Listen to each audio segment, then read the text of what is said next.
إن الحمد لله نحمده ونستعينه ونستغفره ونؤمن به ونتوكل عليه ونعوذ بالله من شرور أنفسنا ومن سيئات أعمالنا من يهده الله فلا مضل له ومن يضلله فلا هادي له وأشهد أن لا إله إلا الله وحده لا شريك له وأشهد أن محمدًا عبده ورسوله يا أيها الذين آمنوا اتقوا الله حق تقاته ولا تموتن إلا وأنتم مسلمون يا أيها الناس اتقوا ربكم الذي خلقكم من نفس واحدة وخلق منها زوجها وبث منهما رجالا كثيرا ونساء واتقوا الله الذي تساءلون به والأرحام إن الله كان عليكم رقيبا يا أيها الذين آمنوا اتقوا الله وقولوا قولا سديدا يصلح لكم أعمالكم ويغفر لكم ذنوبكم ومن يطع الله ورسوله فقد فاز فوزا عظيما أما بعد فإن خير الحديث كتاب الله وخير الهدي هدي محمد صلى الله عليه وسلم وشر الأمور محدثاتها وكل محدثة بدعة وكل بدعة ضلالة وكل ضلالة في النار فأعوذ بالله السميع العليم من الشيطان الرجيم من همزه ونفخه ونفسه بسم الله الرحمن الرحيم ظهر الفساد في البر والبحر بما كسبت أيدي الناس ليذيقهم بعد الذي عملوا لعلهم يرجعون وقال تعالى بسم الله الرحمن الرحيم وما أصابكم من مصيبة فبما كسبت أيديكم ويعفو عن كثير وقال تعالى بسم الله الرحمن الرحيم فقلت استغفروا ربكم إنه كان غفارا يرسل السماء عليكم مدرارا وجاء في الحديث عن عبد الله بن عمر رضي الله عنهما قال رسول الله صلى الله عليه وسلم لم ينقص المكيال والميزان إلا أخذ بالسنين وشدة المؤونة وجور السلطان عليهم ولم يمنعوا زكاة أموالهم إلا منعوا القطر من السماء ولولا البهائم لم يمطروا رواه ابن ماجه وعن أبي هريرة رضي الله عنه قال رسول الله صلى الله عليه وسلم أول ما يحاسب به العبد يوم القيامة أن يقال له ألم أصح لك جسمك وأريك من الماء البارد رواه الترمذي أو كما قال عليه الصلاة والسلام برادران اسلام، دینی ملی بھائیوں، نوجوان دوستوں، خواتین ملت پردہ نشین ماؤں بہنوں، دیگر معزز و محترم سامعین و حاضرین جمعہ،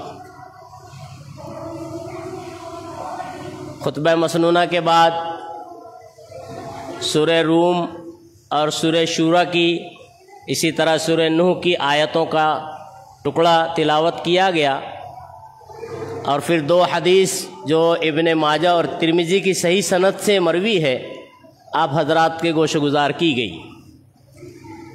انہی آیات و احادیث کے تناظر میں رحمت بارہ ہم سے رکی ہوئی کیوں ہے، اسباب اور علاج، اس عنوان سے کچھ باتیں رکھنے کی سعی اور کوشش کروں گا۔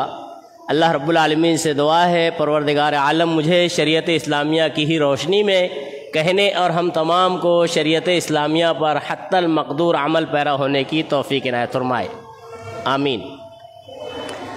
سب سے پہلے اللہ کی حمد و ثنا، ہر قسم کی تعریف و توصیف، کبریائی، بڑائی اور بزرگی بیان کرنا لازمی اور ضروری ہے کہ جس مالک کائنات، خالق ارض و سما نے ہمیں اور آپ کو انگنت و بے شمار نعمتوں سے مالا مال فرمایا ہے۔ ساتھ ہی ساتھ درود و سلام ہو تمام ہی انبیاء و رسل علیہم السلام پر، خصوصاً بے شمار وہ انگنت درود و سلام ہو ہمارے آپ کے آخری نبی جناب احمد مجتبیٰ محمد مصطفیٰ علیہ الصلاۃ والسلام پر اور آپ کی آل اولاد پر۔ حمد و صلات کے بعد خطبہ جمعہ کی شروعات سے قبل مسجد کے ادب کے تعلق سے ایک بات اور خصوصاً جمعہ سے متعلق کہنی ضروری ہے، وہ یہ کہ مصلیان مسجد اذان سے قبل نماز جمعہ میں شریک ہونے کی کوشش کریں۔ دوسری بات یہ کہ جب مسجد میں آئیں تو با ادب بیٹھیں اور پہلے صفوں کو پر کر لیں اور اس کے بعد دیگر صفوں کو بھریں۔ تیسری چیز ادباً یہ ہے کہ ہبوا لگا کر نہ بیٹھیں۔ بعض لوگوں کو دیکھنے میں آتا ہے دونوں قدم کو اس طرح سے اٹھا کر دونوں ہاتھ کو دبا کر اس طرح سے، اس کو ہبوا کہتے ہیں عربی میں۔ جناب محمد رسول اللہ صلی اللہ علیہ وسلم نے اس کی ممانعت کی ہے۔ اور چوتھی چیز، جو لوگ تاخیر سے آ رہے ہیں، پہلے تو تاخیر سے آنا نہیں چاہیے، اور اگر آ رہے ہیں تو انہیں چاہیے کہ لوگوں کو کے کاندھوں کو پھلانگ کر آگے صفوں کو نہ بھریں، بلکہ جہاں پیچھے جگہ ملتی ہے وہ خطبہ کے ختم ہونے تک کہ وہیں رہیں اور نماز کے کھڑی ہونے تک کہ اپنی جگہ برقرار رکھیں۔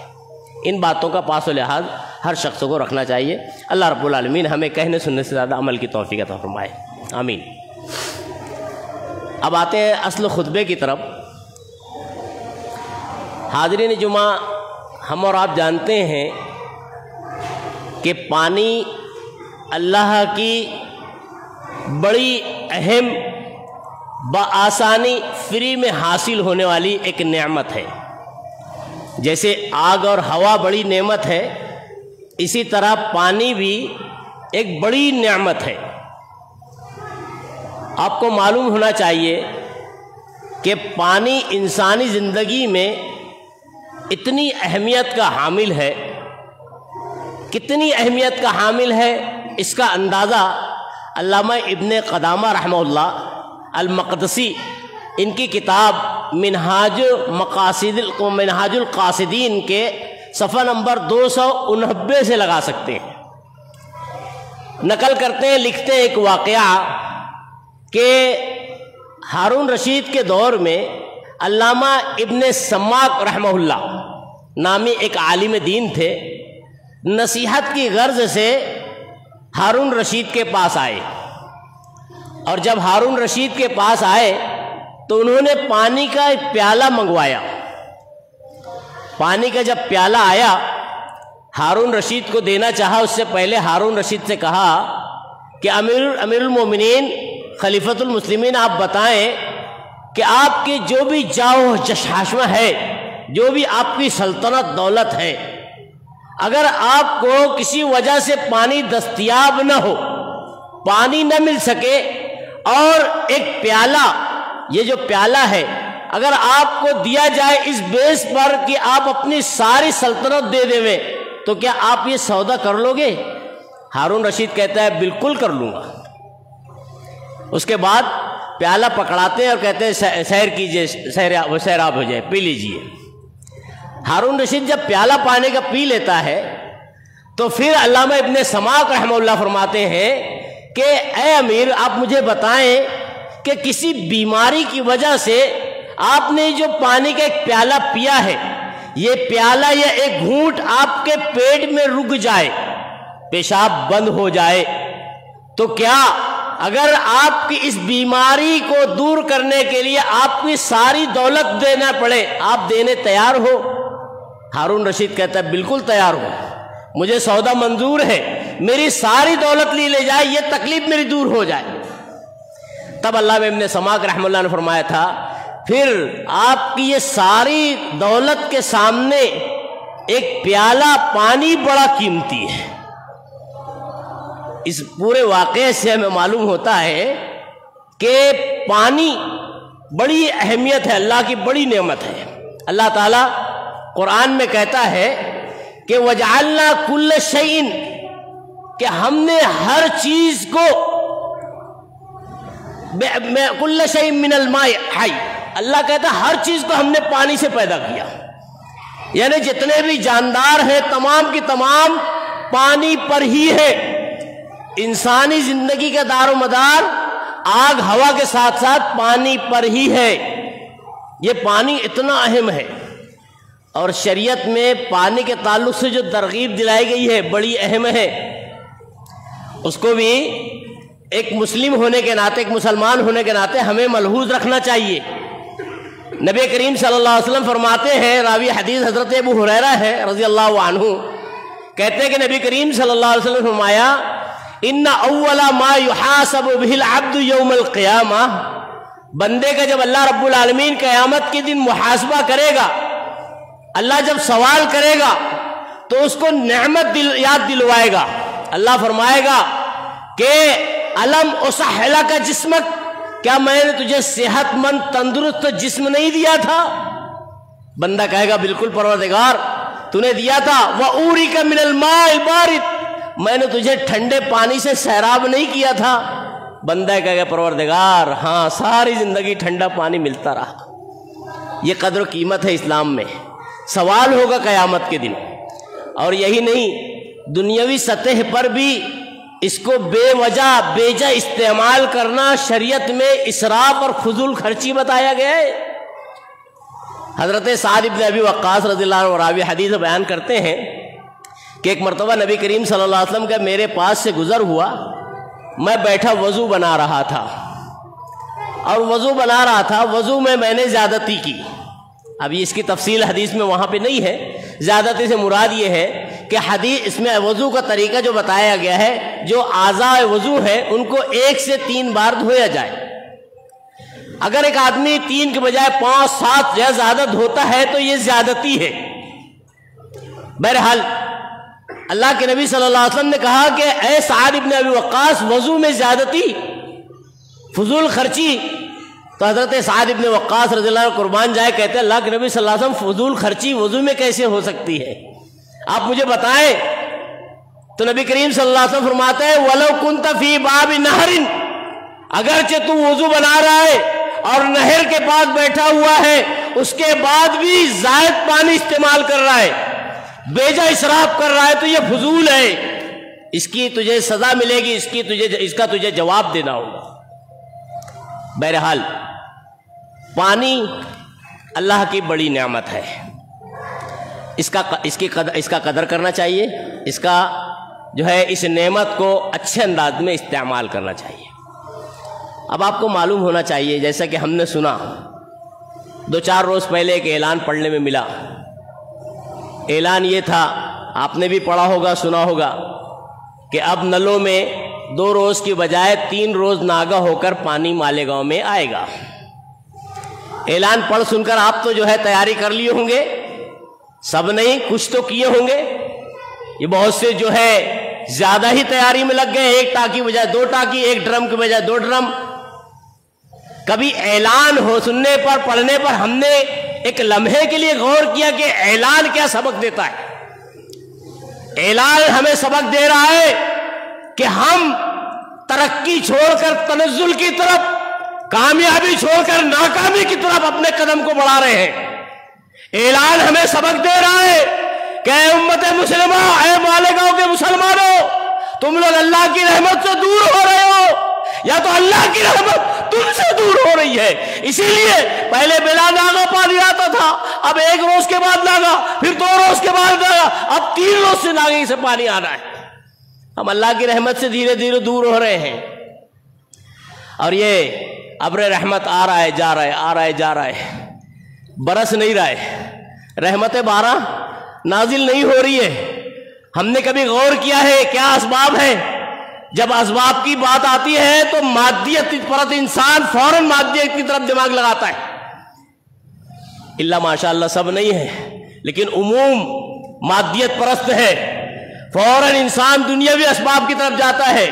ارے فلاں سائنسداں کہتے ہیں، فلاں سائنسداں کہتا ہے کہ جو ہے پولوشن زیادہ ہونے کی وجہ سے، فضائی آلودگی زیادہ ہونے کی وجہ سے، درختوں کے کاٹنے کی وجہ سے ابر بارہ کا نزول نہیں ہو رہا ہے، دن بدن بارش کم ہو رہی ہے۔ اس سے انکار نہیں ہے کہ اللہ رب العالمین نے دنیا کے جو نظام بنایا ہے اسباب کے تحت ہی بنایا ہے، یہ بھی ایک سبب ہو سکتا ہے، لیکن ایز اے مسلمان ہونے کے ناطے ہمیں ان اسباب کو دینی لحاظ سے دیکھنا چاہیے، صرف دنیاوی لحاظ سے نہیں کہ درخت کٹ گئے، پولوشن زیادہ ہو گئے اس لیے بارش نہیں، بلکہ ہمیں یہ سوچنا چاہیے کہ ہم مسلمان ہیں، مومن ہیں، کلمہ گو ہیں، شریعت نے اس میں کیا اسباب بیان کیے ہیں، کیا وجوہات بیان کیے ہیں۔ پانی کیوں رک جاتا ہے، بارش کیوں رک جاتی ہے؟ یہ ابر رحمت مہینہ بھر سے تقریباً کم و بیش آ رہا ہے جا رہا ہے، بارش کا نازل نہیں ہو رہی ہے، مالیگاؤں کے اطراف میں بارش کا نام و نشان نہیں ہے، ڈیموں میں سطح پانی بہت کم ہو گیا ہے، پانی کی قلت کی وجہ سے ناگے کا اعلان ہے۔ ہم نے کبھی اسباب پر غور کیا دینی لحاظ سے کیا وجہ ہے، کیا سبب ہے؟ آئیے ہم اس کے اسباب پر غور کرتے ہیں۔ شرعی لحاظ سے، دنیاوی لحاظ سے تو امت کو معلوم ہے، اکثر طبقے کو معلوم ہے، شرعی لحاظ سے ہم نے غور نہیں کیا ہے کہ یہ بارش کیوں رک رہی ہے، اللہ کی رحمت ہم سے کیوں روٹھی ہوئی ہے۔ آئیے ہم دیکھتے ہیں اس کے کیا کیا اسباب ہیں۔ شریعت پر اگر غور کریں تو معلوم ہوتا ہے قرآن و حدیث سے پڑھنے سے کہ یہ بارش کے رکنے کا سب سے اہم اور بڑا سبب انسانوں کا اور بندوں کا، اللہ کا اور اللہ کے رسول کا نافرمان ہونا ہے، گناہ اور معصیت میں پڑ جانا ہے۔ آپ قرآن کا مطالعہ کریں گے، سورہ نساء سورہ نمبر 4 آیت نمبر 13 پڑھیے اور 14 پڑھیے۔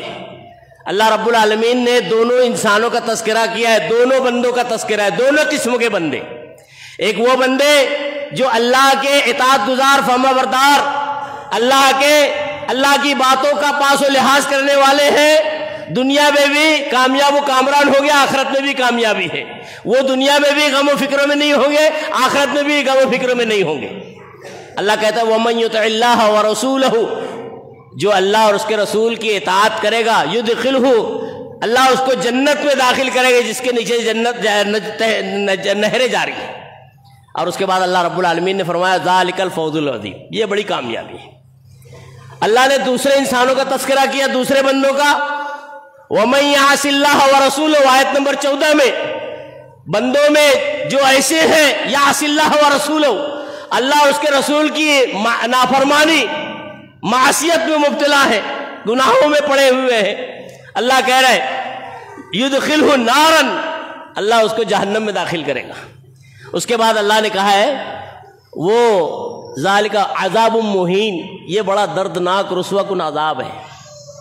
آپ غور کر لیں، آیت میں اللہ نے دونوں قسموں کے انسان کا تذکرہ کیا ہے، دونوں قسموں کے بندوں کا تذکرہ ہے، ایک اطاعت و گزار فرما بردار، ایک عصیان اور نافرمان۔ نتیجہ نافرمانی اللہ رب العالمین کے لیے، اللہ کہتا ہے کہ اس کے لیے دردناک عذاب، اللہ کی ناراضگی مول لینا۔ آپ غور کریں، نبی کریم صلی اللہ علیہ وسلم کا فرمان ہے، نبی صلی اللہ علیہ وسلم فرماتے ہیں کہ ان المعصیت، بے شک معصیت، سخط اللہ کے غضب کو لازم قرار دیتی ہے۔ معصیت میں بندہ اگر پڑے گا، برائی اور نافرمانی میں پڑا رہے گا اور اصرار کرتا رہے گا، ہر درمی اختیار کرے گا، تو اللہ رب العالمین کی ناراضگی مول لے لے گا۔ اور جو اللہ کی ناراضگی مول لے لیتا ہے، اللہ رب العالمین نے قرآن میں بارہا کہا ہے کہ وہ اللہ کے عذاب میں گرفتار ہوتا ہے۔ یہ بارش کا رک جانا یہ اللہ کا عذاب ہی ہے۔ اگر مکمل طرح سے پانی رک جائے تو عذاب نہیں تو اور کیا ہے؟ اللہ کی رحمت بارہ ہم سے اگر روڑ جائے تو عذاب نہیں تو اور کیا ہے؟ اب غور کریں، ایک وہ بندے جو فرما بردار، ایک نافرمان بندے جو ہوں گے، اپنی نافرمانیوں کی وجہ سے اللہ کے عذاب کو دعوت دیتے ہیں۔ آپ غور کریں، اللہ رب العالمین نے قرآن میں اشارہ دیا ہے، نبی کریم صلی اللہ علیہ وسلم کو فرامین بارہا ملتے ہیں۔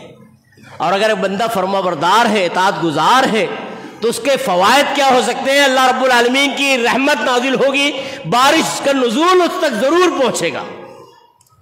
کئی مشہور روایتوں میں سے ایک روایت بتاتا ہوں، مشہور روایت ہے، نبی کریم صلی اللہ علیہ وسلم فرماتے ہیں کہ ایک بندے کا بنی اسرائیل میں گزر ہو رہا تھا، جا رہا تھا، اچانک بادل کا ایک ٹکڑا دیکھتا ہے کہ پہلے آتا ہے اور آ کر آگے بڑھ جاتا ہے، اور آگے بڑھنے کے بعد ایک چٹیل میدان پر برسنے لگتا ہے۔ نبی کریم صلی اللہ علیہ وسلم فرماتے ہیں کہ اس بادل کے ٹکڑے میں سے آواز آتی ہے اسق حدیقت فلاں، فلاں کے باغ کو سیراب کرو۔ بندہ آواز سن کے تعجب میں پڑ جاتا ہے، بادل کا پیچھا کرتا ہے، جہاں پر نازل ہوتا ہے بارش ہوتی ہے وہاں غور کرتا ہے، چٹیل میدان میں سے جمع ہو کر نالے کے ذریعے سے ایک آدمی کے کھیت تک پانی پہنچ رہا ہے، اور وہ آدمی اپنے کھیت کو پھاوڑے سے درست کر رہا ہے۔ جب وہاں پہنچتا ہے یہ شخص اس کے پیچھے پیچھے نالے کے ساتھ، پانی کے ساتھ، اور دیکھتا ہے کہ کھیت میں ایک آدمی کھیتی کر رہا ہے، پھاوڑے سے کدال سے کچھ درست کر رہا ہے کھیتی کو، زمین کو، تو اس سے کہتا ہے کہ تمہارا فلاں نام، فلاں ابن فلاں نام ہے؟ کہتا ہے ہاں میرا فلاں ابن فلاں نام ہے۔ بولے تمہاری کیا خوبی ہے، کیا وجہ ہے، کیا سبب ہے کہ میں نے اس بادل سے سنا تھا کہ فلاں ابن فلاں کے باغ کو سیراب کرو؟ تو کہتا ہے اب جب تم مجھے پوچھ ہی لیتے ہو تو بتا دیتا ہوں۔ جناب محمد رسول اللہ صلی اللہ علیہ وسلم فرماتے ہیں، وہ کہتا ہے کہ اب میں بتا ہی دیتا ہوں، جب پوچھ رہے ہو تو میں کہ جب میں کھیتی کرتا ہوں تو کھیتی میں سے 3 حصے کرتا ہوں۔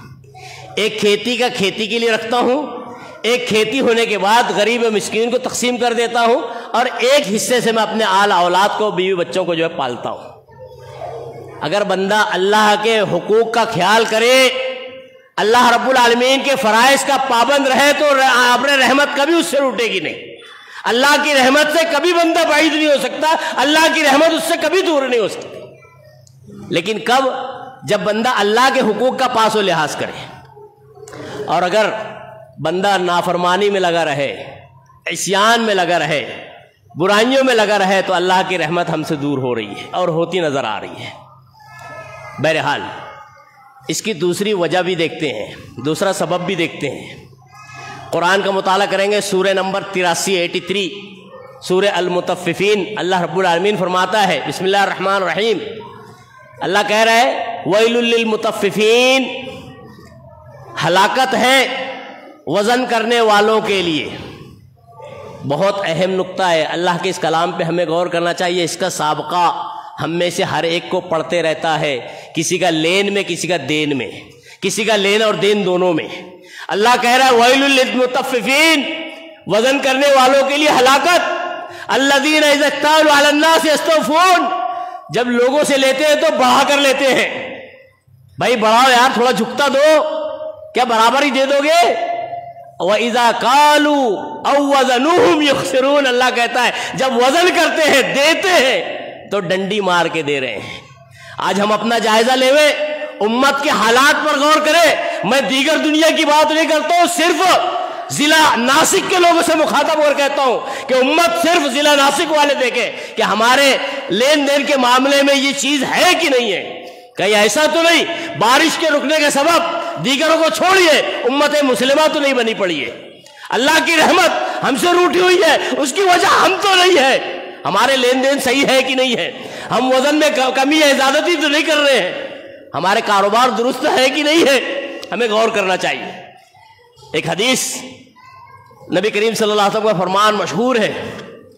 نبی صلی اللہ علیہ وسلم فرماتے ہیں، حضرت عبداللہ ابن عمر راوی حدیث ہے رضی اللہ عنہ، بیان کرتے ہیں کہ نبی کریم صلی اللہ علیہ وسلم نے فرمایا لم ينقص المکیال والمیزان، اگر کوئی قوم میزان اور مقیاس کو یعنی ترازو میں کمی نہیں کرتی تھی، لم یاخذوا بالسنین، یہ لوگ قحط سالی سے دوچار ہوئے۔ جس قوم نے بھی یہ کام کیا ہے قحط سالی سے دوچار ہوئی ہے۔ اور دوسری وجہ اللہ کے نبی صلی اللہ علیہ وسلم نے فرمایا کہ وشدت المعونہ، سختی ان پر مقرر کر دی گئی ہے، مہنگائی مسلط کر دی گئی ہے۔ آج ہم غور کریں، جناب محمد رسول اللہ صلی اللہ علیہ وسلم نے آج سے 1400 سال پہلے کہا تھا، وہ بات ہو بہو آج ہمارے یہاں پہ پوری ہوتی نظر آ رہی ہے۔ دیکھ لیجئے اللہ کے نبی صلی اللہ علیہ وسلم فرماتے ہیں وشدت المعونہ وجور السلطان علیہم، ان کے اوپر سخت ظالم اور جابر بادشاہ مقرر ہو جا رہا ہے۔ ہو رہا ہے کہ نہیں ہوا؟ ہوا کہ نہیں ہوا؟ اللہ کے نبی صلی اللہ علیہ وسلم فرمایا وَلَمْ يَمْنَعُوا زَكَاةَ أَمْوَالِهِمْ، اگر وہ اپنے مالوں کی زکوٰۃ نہیں روکتے تھے، إِلَّا مُنِعُوا الْقَطْرَ مِنَ السَّمَاءِ، مگر آسمان سے پانی کے قطرے سے روک دیے گئے۔ وجہ معلوم کی اللہ کے نبی صلی اللہ علیہ وسلم نے وجہ بتا دی کہ آسمان سے جو پانی کے قطرے رکے ہوئے ہیں، جو بارش ابر رحمت نازل نہیں ہو رہی ہے، اس کی اہم وجہ یہ ہے کہ امت نے زکوٰۃ کو مار لیا ہے۔ زکوٰۃ کو ادا نہیں کیا ہے۔ معلوم یہ ہوتا ہے کہ دو سبب اللہ کے نبی صلی اللہ علیہ وسلم نے بیان فرمایا۔ قحط سالی مقرر ہونے کی وجہ یہ ہے کہ میزان ترازو میں ناپ تول میں کمی بیشی ہے۔ بیشی سے مراد میرے یہ مقصد نہیں ہے کہ بیشی سے مراد اچھا نہیں ہے، بہرحال کمی اور نقصان۔ دوسری چیز اللہ کے نبی صلی اللہ علیہ وسلم نے بیان کیا وہ یہ کہ زکوٰۃ کو روک دینا۔ یہ دو اہم سبب اللہ کے نبی صلی اللہ علیہ وسلم نے اس حدیث میں جو ابن ماجہ کی صحیح سند سے ملتی ہے روایت بیان کی ہے، اللہ کے نبی صلی اللہ علیہ وسلم نے بتایا ہے۔ ہمیں ان دونوں سبب پر غور کرنا چاہیے۔ اگر آج ہی ہم طے کر لیں کہ اگر یہ سبب سے ہم اور آپ دوسروں کو چھوڑیے، اپنے آپ کا جائزہ لیجئے، اپنے آپ سے مخاطب کیجئے، اپنے آپ کو اللہ کے سامنے پیش کیجئے، اے اللہ میں آج اعلان کرتا ہوں، توبہ کرتا ہوں، اگر میں اس گناہ میں ملوث ہوں، پروردگار تیرے سے خالص توبہ کر لیتا ہوں۔ تہیہ آدمی کر لے ہوئے انشاءاللہ ابر رحمت نازل ہو۔ بہرحال بارش کیوں نہیں نازل ہوتی ہے، اس کی تیسری اور اہم وجہ جو شریعت کے دائرے سے معلوم ہوتی ہے، بندوں کا استغفار سے، توبہ سے اپنے دامن تہی کر لینا۔ دیکھ لیجئے اس جرم کے مجرم بھی امت ہے، ہم اور آپ ہیں۔ ہمارے دامن میں توبہ کی توفیق نہیں ہے الا ماشاءاللہ۔ ہمیں کثرت سے توبہ کرنا چاہیے، کثرت سے استغفار کرنا چاہیے۔ اللہ کے نبی صلی اللہ علیہ وسلم جو مغفور تھے، معصوم عن الخطا تھے، ایک روایت میں 100، ایک روایت میں 70 دن بھر میں آپ مغفرت کرتے تھے، استغفار پڑھتے تھے۔ ہم نے کتنا استغفار کیا ہے آپ کو معلوم ہونا چاہیے۔ علامہ ابن کثیر رحمہ اللہ اپنے تفسیر میں لکھتے ہیں، صحیح سند سے لاتے ہیں ایک واقعہ کہ امیر المومنین عمر بن خطاب رضی اللہ عنہ، دوسرے خلیفہ، ان کے دور میں، دور خلافت میں قحط سالی پڑی، یعنی قحط ہو گیا، پانی نازل نہیں ہوا، بارش نہیں ہوئی، قحط جیسا معاملہ ہو گیا۔ تو لوگوں نے ان سے، امیر المومنین تھے، کہا کہ امیر المومنین چلیے نماز استسقاء کے لیے بڑھیے۔ چنانچہ جو ہے حضرت امیر المومنین لوگوں کہنے کے حساب سے آ گئے، ممبر پر کھڑے ہوئے، بجائے نماز استسقاء پڑھنے کے آپ نے صرف استغفار پڑھا۔ لوگوں نے پوچھا امیر المومنین آپ نے صرف استغفار پڑھا، توبہ کیا؟ تو حضرت عمر فاروق رضی اللہ عنہ قربان جائیں، کتنے دانشور، کتنے عقل مند، کتنے انہیں غور فکر کرنے والے، کہتے ہیں میں نے بارش کو بارش کے ذرائع سے مانگ لیا ہے، یعنی بارش جس ذریعے سے رکی ہوئی ہے میں نے وہ ذریعہ کھول دیا ہے، میں نے وہ چیز مانگی ہے، اب وہ بارش آ جائے گی۔ وہم ینترون ایک روایت میں ملتے ہیں کہ اس کے بعد بارش ہوئی تھی۔ معلوم یہ ہوا کہ بارش کے رکنے کا ایک سبب توبہ و استغفار سے دامن تہی کر لینا بھی ہے۔ آدمی کا گناہوں پر ہٹ درم ہونا، توبہ استغفار سے دامن تہی کرنا، یہ بھی بارش کے رکنے کا سبب ہے۔ ہمیں اپنا جائزہ لینا چاہیے کہ ہم اللہ کے شان، اللہ کی ذات سے توبہ استغفار کر رہے ہیں کہ نہیں کر رہے ہیں۔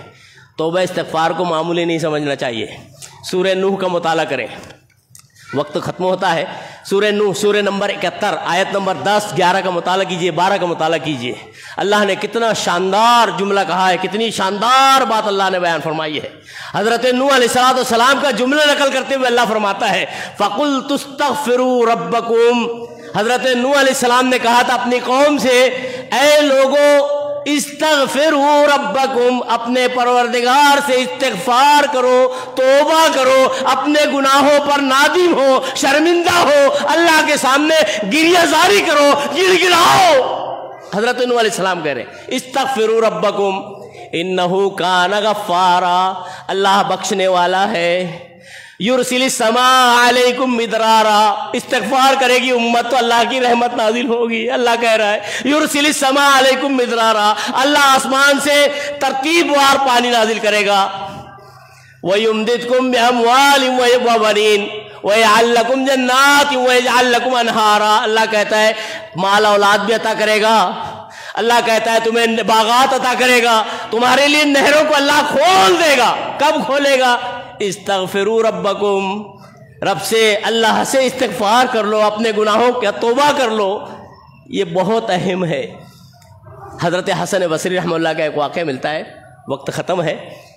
ان کے پاس جو ہے شاگرد بیٹھے ہوئے تھے، بڑا دلچسپ واقعہ، آپ نے بارہا سنا ہوگا۔ ایک شخص آ کر کہتا ہے کہ مجھے اولاد نہیں ہوتی ہے، میرے گھر میں اولاد نہیں ہے۔ تو حضرت حسن بصری رحمہ اللہ کہتے ہیں کہ اللہ سے استغفار کر، توبہ کر، ایک دوسرا شخص آتا ہے، دوسرا مسئلہ بیان کرتا ہے، اس سے بھی نسخہ یہی بتا دیتے ہیں حضرت حسن بصری رحمہ اللہ۔ تیسرا شخص آتا ہے، وہ تیسرا مسئلہ بیان کرتا ہے، حضرت حسن بصری رحمہ اللہ نسخہ یہی بیان کرتے ہیں۔ ایسے جب کئی لوگ آگے چلے جاتے ہیں تو ایک شاگرد اٹھ کر پوچھتا ہے کہ حضرت استاد محترم، کئی لوگوں نے الگ الگ مسئلے دریافت کیے، آپ نے سب کا حل ایک بتایا، سب کے لیے ایک ہی نسخہ تجویز کیا، یہ کیوں؟ تو حضرت حسن بصری رحمہ اللہ کہتے ہیں یہ میں نے اپنی طرف سے نہیں کیا بلکہ اللہ کے کلام سے کیا ہے۔ پھر انہوں نے حضرت حسن بصری رحمہ اللہ نے یہی قرآن سورہ نوح کی آیت نمبر 10، 11، 12، 13 پڑھی اور بتایا فَقُلْتُ اسْتَغْفِرُوا رَبَّكُمْ، اے لوگو اللہ سے استغفار کرو، توبہ کر لو۔ توبہ یہ بہت سے مشاکل کے حل کا راستہ ہے، رحمت الہی کے نزول کا ذریعہ ہے۔ بندہ توبہ کرے۔ کیا کیا چیزوں پر دھیان دینے کی ضرورت ہے؟ سب سے پہلے کہ برائی، عصیان، نافرمانی سے ہمیں بچنا چاہیے، ناپ تول کے تعلق سے محتاط رہنا چاہیے۔ تیسری چیز جو اللہ کے نبی صلی اللہ علیہ وسلم نے شریعت نے ہمیں بتائی ہے کہ اگر ہم ان کے اندر ہے، جیسے زکوٰۃ کے معاملے میں کوتا ہے تو ہم محتاط ہو جاویں، زکوٰۃ کو پورا ادا کریں۔ اسی طرح استغفار کو دامن کو پھیلا دیویں اور گناہوں پر ہٹ درمی اختیار نہ کریں۔ کیوں؟ ایک روایت سن کر بتا کر اپنی بات کو سمیٹتا ہوں۔ راوی حدیث حضرت ابو ہریرہ رضی اللہ عنہ بیان فرماتے ہیں کہ نبی کریم صلی اللہ علیہ وسلم نے فرمایا ان اللہ یغار، اللہ رب العالمین غیرت میں آتا ہے، اللہ کو غیرت آتی ہے۔ وغیرت اللہ، متفق علیہ روایت بخاری اور مسلم کے الفاظ ہیں، وغیرت اللہ، اللہ کی غیرت یہ ہے۔ اور غیرت سے مراد محدثین، محققین اور جو ہے مفسرین اور اس کے جو ہے مترجمین اور مشرحین نے کہا ہے کہ اللہ کا عذاب ہے۔ وغیرت اللہ، اللہ کی غیرت، اللہ کا عذاب بندے پر کب آتا ہے؟ ان یحل ما حرم اللہ علیہ، کہ بندہ اپنے اوپر وہ چیز حلال کر لے جو اللہ نے اس پر حرام گردانی ہے۔ ہم اور آپ جائزہ لے سکتے ہیں جو چیز شریعت نے ہم پر حرام گردانی ہے ہم اسے حرام مان رہے ہیں کہ نہیں مان۔ اگر حلال کو حرام اور حرام کو حلال کر بیٹھے ہیں تو سمجھ لیجئے اللہ کی غیرت آ گئی ہے، اللہ کی ناراضگی ہم مول لے لیے ہیں، پھر اللہ رب العالمین کی رحمت سے ہم قریب نہیں ہو سکتے ہیں۔ اور جب ہم اپنے آپ پر غور فکر کریں گے، اللہ کے شریعت کے حلال کو حلال اور حرام کو حرام جانیں گے، یقین جانیے اللہ کی رحمت جسے رحمت بارہ کہتے ہیں اس کا نزول ہم پر ضرور ہوگا۔ اس کے لیے ایک چھٹی چیز جو ضروری ہے وہ ہے کہ اخلاص سے دعا بھی کریں۔ ہماری دعاؤں میں اخلاص ختم ہو گیا ہے، پروردگار عالم ہماری دعاؤں میں اخلاص پیدا فرما دے۔ اگر اخلاص سے بندہ اللہ کے حضور ہاتھ اٹھا لیتا ہے، اللہ کے سامنے گڑ گڑا لیتا ہے، پروردگار عالم کہتا ہے کہ مجھے شرم محسوس ہوتی ہے کہ میرا بندہ میرے سامنے ہاتھ اٹھائے اور میں اس کے ہاتھ کو خالی چھوڑ دوں۔ معلوم یہ ہوتا ہے اگر ہم اخلاص سے پروردگار عالم سے دعا کریں گے کہ الہ العالمین رحمت بارہ ہمارے لیے بہت ضروری ہے، پروردگار عالم اس کا نزول ہم پر فرما، تو انشاءاللہ ضرور اللہ کی رحمت ہم تک آئے گی۔ اللہ رب العالمین سے دعا بھی ہے پروردگار عالم ہم رحمت بارہ کے مستحق ہیں۔ اہل جو ہے مالیگاؤں اور جو ہے ناسک ضلع کے لوگ جو ہے اللہ تیری رحمت کے منتظر ہیں، پروردگار عالم ہمارے اوپر اپنی رحمت کا نزول فرما دے۔ اللہ رب العالمین رحمت کو رحمت ہی بنا، پروردگار عالم لوگوں کی طرح دیگروں کی طرح زحمت نہ بنا دے۔ اللہ رب العالمین جو لوگ اللہ کے عذاب کی شکل میں سیلاب میں طوفان میں گرفتار ہو گئے ہوں، پانی کی یا ہوائی، اللہ رب العالمین ان کی حفاظت فرما لے۔ اللہ رب العالمین ان کی اس مصیبت کو ان سے ٹال دے۔ اللہ رب العالمین سیلاب کا رخ موڑ دے۔ اللہ رب العالمین سیلاب کو ختم کر دے۔ اللہ رب العالمین ہمیں ابر رحمت کے محتاج ہے، اللہ رب العالمین ابر رحمت کا نزول ہم پر نازل فرما دے۔ اللہم اغثنا، اللہم اغثنا، اللہم اغثنا غیثا مغیثا مریئا مریئا نافعا غیر ضار عاجلا غیر عاجل یا ارحم الراحمین۔ اللہ رب العالمین مسلمانان عالم پریشانی سے دوچار ہیں، پروردگار عالم مسلمانوں کی پریشانی کو دور فرما دے۔ اللہ رب العالمین ہم میں بھی کوئی پریشانی سے دوچار ہو، الہ العالمین اس کی پریشانی کو دور فرما دے۔ اب میں کوئی ایسے ہوں جو نئے ہوں، جوڑے شادی شدہ ہوں اور اولاد سے محروم ہوں، اللہ رب العالمین ان کے لیے اولاد نرینہ عطا فرما دے۔ اللہ رب العالمین کوئی ایسے والدین ہو جو اپنے اولاد کے رشتے کے تعلق سے پریشانی سے دوچار ہوں، الہ العالمین ان کی اولاد کے لیے بہتر سے بہتر رشتہ استوار فرما دے۔ الہ العالمین ہم میں جو رزق حلال کے لیے پریشان ہو، اللہ رب العالمین اس کے رزق حلال میں کشادگی اور برکت عطا فرما دے۔ اللہ رب العالمین ہم میں جو بیمار ہو، اللہ انہیں شفائے کاملہ عاجلہ نصیب عطا فرما دے۔ اللہ رب العالمین ہم میں جو گزر گئے ہوں چھوٹے بڑے، اللہ رب العالمین ان کی کروڑ کروڑ مغفرت عطا فرما دے۔ اللہ جب تک ہمیں اس دنیا میں رکھے حقیقی دین اور ایمان پر قائم اور دائم رکھے۔ الہ العالمین میرا آپ کا ہر ایمان والے کا خاتمہ بھی حقیقی ایمان پر ہی فرما دے۔ آمین۔ اقول قولی ھذا واستغفر اللہ لی ولکم ولسائر المسلمین انہ تعالی جواد کرم برور رؤوف رحیم فاستغفروہ انہ هو الغفور الرحیم۔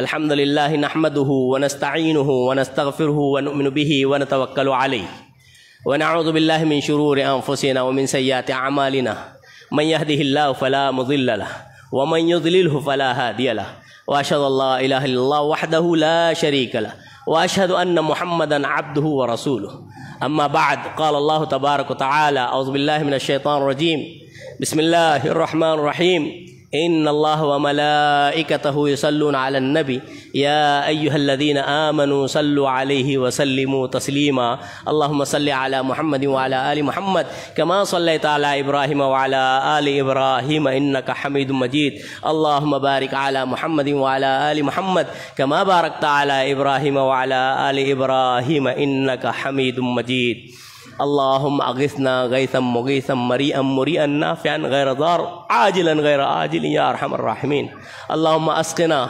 اللهم اسقنا اللهم اسقنا اللهم انصر الاسلام والمسلمين في كل مكان اللهم انصر الاسلام والمسلمين في كل مكان اللهم انصر من نصر دين محمد صلى الله عليه وسلم وجعلنا منهم واخذل من خذل عن دين محمد صلى الله عليه وسلم ولا تجعلنا منهم آمين۔ عباد الله رحمني ورحمكم الله ان الله يأمر بالعدل والإحسان وإيتاء ذي القربى وينهى عن الفحشاء والمنكر والبغي يعظكم لعلكم تذكرون اذكروا الله يذكركم وادعوه يستجب لكم ولذكر الله تعالى اعلى واولى واجل واتم۔